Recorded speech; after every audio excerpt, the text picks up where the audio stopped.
Greetings all, this is Hairy Nick, and I'm back again to read your comments. I just realised, having a look at my schedule, I haven't done one of these in about 3 weeks, and in that time we've had a lot of new subs.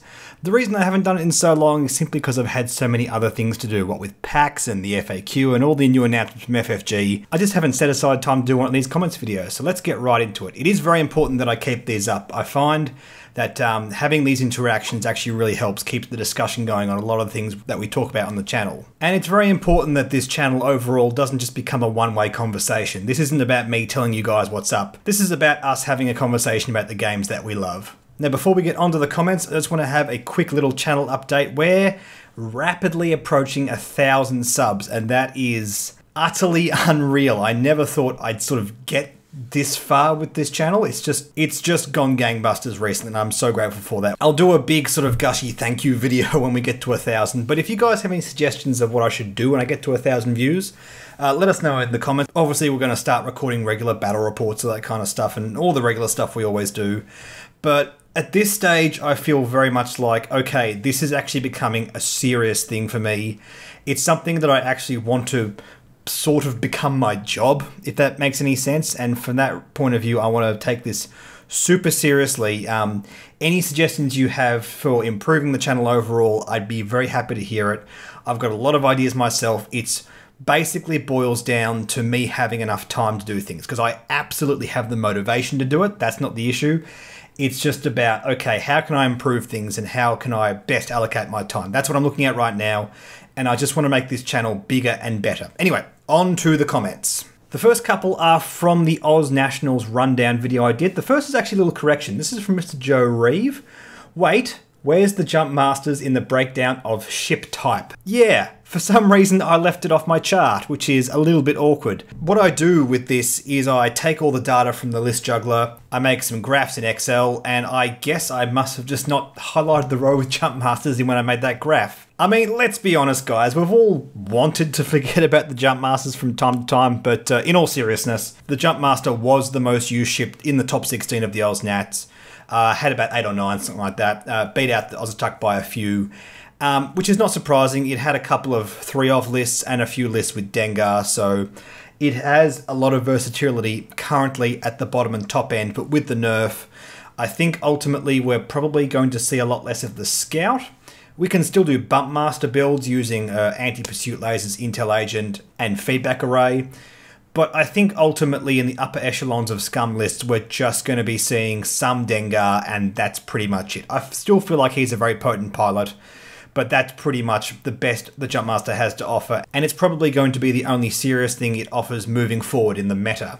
The next comment is from Grey Matter Solutions. Great review, and a few more little memorial items from the Oz Nationals 2017. Out of the top 16, there were the following. 7 players were from one club, Blue Squadron from Sydney, New South Wales. I'm not at all surprised to see that. I actually made it to the Nationals last year, and all those guys were there. Very competitive and very talented players. 3 of the top 8 were members of Imperial Propaganda Radio. Excellent. For those of you who don't know, Imperial Propaganda Radio is an Oz-based X-Wing podcast. They do a great job. Very good in-depth analysis of the game itself. 2 of the top 16 were New Zealanders. One of them won the tournament, of course. And 2 of the top 16 were from Singapore. And I said it before, if you're able to go to another country, play in their meta, and win major tournaments, good on you. The winner, of course, was from New Zealand, and the fact that 4 players were from overseas is very, very impressive, so well done to all those people. And thank you, Grey Matter Solutions, for all those little tidbits. Obviously, I couldn't get those particular facts from the list juggler, and considering I couldn't actually attend myself, it's actually really good to have this information filter through to me, so thank you so much for that. Alright, the next one is from the Kim Aguila reveal article video I did. This is from Professor Birch. The article also states that all 1 and 2 speed maneuvers are red maneuvers. I believe the droid in Contraband Cybernetics is Graz the Hunter, so that would explain the Kirax in the background. Cool, thank you so much for that information. I made the comment in that video that it is borderline criminal that we have not been shown that dial, because that ship is all about positioning, and it's the most important element from that pack. And I'll just repeat that again. I'm very disappointed in FFG that we get so little reveals in some of these articles. To the point with the Kim Aguila is, I don't know the power level of any of these things until I see that dial. That dial basically, it's that hidden secret sauce. Once we know the dial, we know the power level of everything that follows it. But the dial is key to everything going on with that ship. So yes, it's good that we know that all 1 and 2 speeds are red, but that's also bizarre. Yeah, wow, does that mean all the 3s and 4s are green? Or how do we counterbalance the fact that all the 2s and 1s and 2s are red? Do we have all the 1 and 2 maneuvers? Do we have banks? Do we have straights? It just raises more questions, which is actually frustrating. But thank you so much for pointing that out. It's something I missed, and it's absolutely something worth discussing until the Kimagilla comes out. Also, thank you for the information on Graz the Hunter. I didn't know that. Graz the Hunter, of course, one of the original Kirax fighter pilots, pushed into almost complete irrelevancy when he first came out, and now utterly in irrelevancy because of Victor Hell. Same cost, 1 more pilot skill, and has an EPT slot. Graz the Hunter just won't see play anymore, unfortunately. But it's cool that we at least have him in some upgrade card art. That is cool. And he looks awesome in this card, I must say. Alright, the next one is from Mr. Ben Hamilton. This is on the recent Legion expansion pack reveal videos we did. When you move up the large bases, you'll use the slots in the back to line up at the opposite end of the maneuver template. Just like an X-Wing, for the most part, travels forward, but you need the rear slots. Of course, thank you, Ben. A few of you said this, and I feel kind of dumb for not realizing this. Because when me and Justin were having a look at the spread, we noticed, oh, there's notches in the back of that. Maybe there's like reverse maneuvers. There's not necessarily reverse maneuvers. You just need those slots to line up the template because you need to go in the front on the template and you pick it up and you put it in the rear. That just seems so utterly obvious to me now. But when you're looking at stuff, when you're trying to analyze everything on the screen, you sometimes just forget these little... So thank you, Ben. You are absolutely right. Right, the next one is from the battle report I did from Jared Bast and James Williams' game from the 32-point tournament at PAX. This one's from Nick Vernon. Great vid. Thank you. I like the cards being shown in the overlay and the length of the video. I might try enlarging the size of the pilot cards and replacing the upgrade cards with just the names. Right now we couldn't read anything if we wanted to, but if you did that, then the pilot cards would have all the detail legible. That's a very good point, Nick. Let's actually bring up an image of what you're talking about right here. So as you can see, everything's shrunk down to the point where it fits neatly on the screen, but you can't really read the stuff on the cards. So I'm thinking, yes, that's a great idea. Let's bring up the size of those pilot cards and maybe just cut off these upgrade cards so you just see the artwork and the title rather than seeing all the text. And I can just zoom in on those when I need to, when it becomes relevant within the game. I will say that Nick was not the only person to comment on this and give me some great advice. A lot of you had some really good ideas about the look of this, and I'm going to experiment further. In the next week, we're going to record some games with Justin, just play some nice casual games here at my place, and just get this looking really schmick so these battle reports come out great for the channel. So thank you, Nick. That's some great advice. I will implement that in the next video. Alright, the last comment is in response to the 32-point PAX tournament. I did a little highlights video of a few of the games that I played. This one's from El Kurlik. I hope I've said that right. I might run a 32-point tournament, but after hearing your comments, I think toning down the crit deck is in order. Perhaps a d6 roll instead of flipping the card. 1, get a stress. 2, lose next action. Wow, that's pretty tough. 3, lose 1 green, 1 turn. 4, lose 1 red, 1 turn, etc. Thoughts? PS, thumbs up for the vid. Thanks, man. Yes, I just want to say in regards to this, first of all, losing an action can be the difference between losing the entire game. You're playing with fire when you talk about losing actions. I would honestly just leave things the way they are. And the reason I do that is because, yes, obviously the criticals can make or break a game when you only have one ship.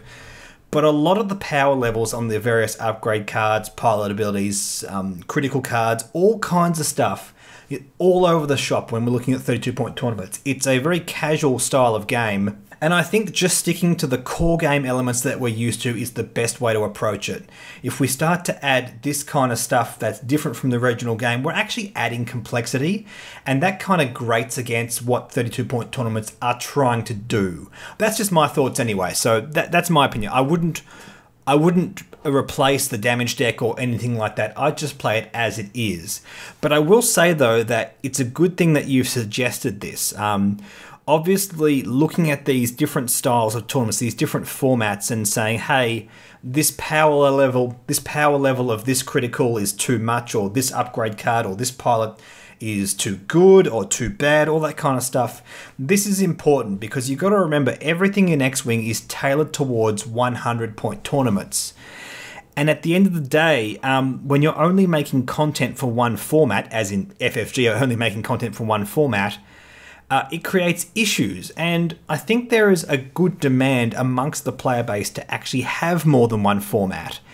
Because when you start to have more than one format, we start to get a much more open meta. There starts to be a lot more interest in different styles of play, different ships, that kind of stuff. Obviously, you know, when certain things dominate the 100-point meta, those things start to become of greater value. Jumpmasters, K-Wings, Skirk Bombers most recently, of course.